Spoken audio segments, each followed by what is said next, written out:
शेख फरीद भी साथ रहा पर भेद गुरु का वो न लहा।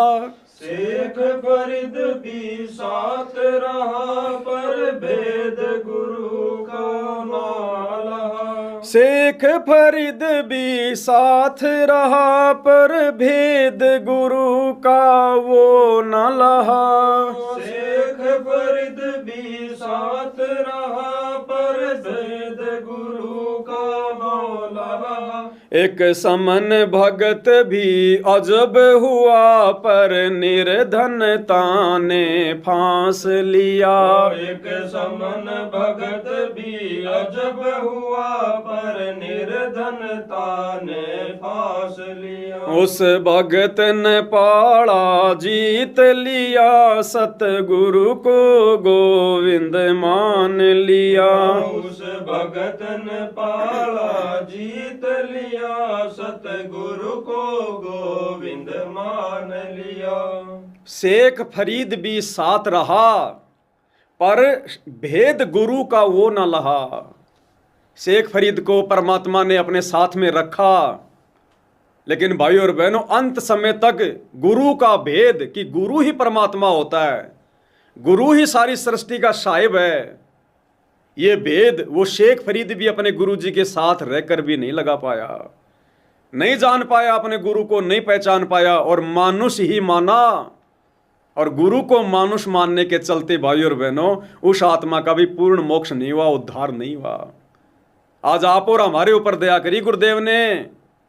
इस 8.5 अरब की जनसंख्या में से गुरुदेव ने चंद आत्माओं को अपनी शरण में लिया और इन चंद आत्माओं में से भी इन सतलोक आश्रमों में जाने वाले भगत भाई बहन बह गए, पानी में बह गए गुरु को मानुष मानकर।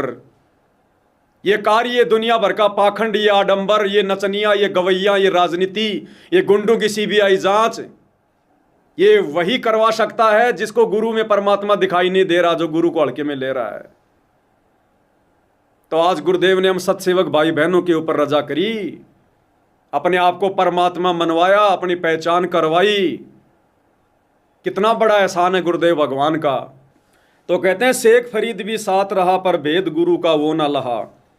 एक समन भगत भी अजब हुआ पर निर्धनता ने फांस लिया।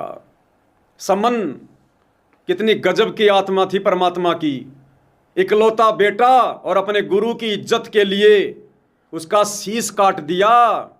शायद ही आज कोई भगत इतनी बड़ी कुर्बानी कर पाए, और आज तो हो सकता है लोग कर देंगे क्योंकि पता है कि भाई गुरुजी नया बेटा दे देंगे, दोबारा जीवित कर देंगे। लेकिन उस समय सम्मन को नहीं पता था इस बात का, और ना ये सोचकर उसने अपने बेटे की गर्दन काटी थी कि गुरुजी इसको जिंदा कर देंगे। निष्काम भाव से उसने अपने गुरुदेव की इज्जत के लिए वो कार्य किया था। कहते हैं अंत में उसको भी निर्धनता ने फांस लिया। निर्धनता कोई बड़ी चीज नहीं है, लेकिन तत्व ज्ञान नहीं था, ज्ञान को आधार नहीं बना पाया, और अंत में उसके मन में जरा सा दोष आ गया कि जय मेरे पास में धन होता। मांगा नहीं, मन में आ गई, यदि आज मेरे पास में धन होता, मैं धनी आदमी होता, मुझे बेटा काटना नहीं पड़ता। इतनी सी सोच ने उस सम्मन भगत को भी यही काल के जाल में फांस लिया। और आज भाई और बहनों, सत्सेवक भाई बहन गरीबी में भक्ति कर रहे हैं। परमात्मा कहते हैं कि टोटे में भक्ति करे सोए सच्चा सपूत, ये मायाधारी मस्करे कितने जालिए ऊत। आज सतगुरु रामपाल जी भगवान गरीबी में, निर्धनता में, टोटे में, अरे ये भगवान तो पहाड़ के पहाड़ दे दे सोना बना के अपने बच्चों को। इतना सेठ है, इतना धनवान है। जब गोरखनाथ ने अपना मंत्र बोल के पहाड़ को सोना बना दिया, ये परमात्मा तो धरती को सोना बना दे, लेकिन फिर हम खाएंगे क्या? ये परमात्मा जानबूझ के नहीं दे रहा अपने सत्सेवक बच्चों को, वरना दुनिया लुटा दे। इतना खुश है उनकी भक्ति पर, उनकी श्रद्धा पर। लेकिन परमात्मा हमें काल के जाल में फांसना नहीं चाहता। इसलिए आज भगवान ने हमें पहले तत्व ज्ञान से परिपूर्ण किया, परमात्म ज्ञान से परिपूर्ण किया, ताकि ये निर्धनता, ये गरीबी इस तत्व ज्ञान के आगे मेरे बच्चों को डगमग ना कर पाए, उनको तोड़ ना पाए। और आज हमारी परीक्षा चल रही है, परिस्थितियां चाहे कैसी भी हों, हम भक्तों की परीक्षा चल रही है।